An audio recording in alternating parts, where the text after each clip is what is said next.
Hello guys, শুভ সকাল। তো সকাল সকালই দাঁত মেজে একদম ফ্রেশ হয়ে গিয়ে এই দিকে আমি ফুল তুলতে চলে গেছি। পুজোর জন্য ফুল তো লাগবেই, কিন্তু এই শীতকালে না ফুলটা কম হয়, তাও এই গাছে দেখলাম মোটামুটি আছে, তাই তুলে রাখলাম। এই সাইডে সকালবেলার খাবার দাবারে তোড়জোড় করার জন্য ফার্স্টেই সবজিটাকে কেটে নিলাম। দেখুন, এইটা হচ্ছে আমাদের বাড়ির গাছের পুঁই শাক, একদম টাটকা কচি পুঁই শাক। তো এইটাই আজকে করা হবে। তো ফার্স্টেই সবজিগুলোকে খুব ভালোভাবে কেটে কলপাড়ে নিয়ে গিয়ে খুব ভালোভাবে ধুয়ে এক সাইডে রেখে দিলাম।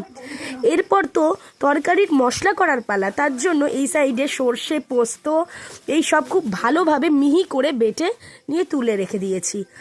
পরে করব তরকারিটা। সকালবেলার খাবার দাবারের জন্যই আটাটা খুব ভালোভাবে মেখে নিতে হলো, কারণ আটা মাখার পরই এরপর হবে রুটি, কারণ সকাল সকাল আমরা সবাই রুটিটা খাই।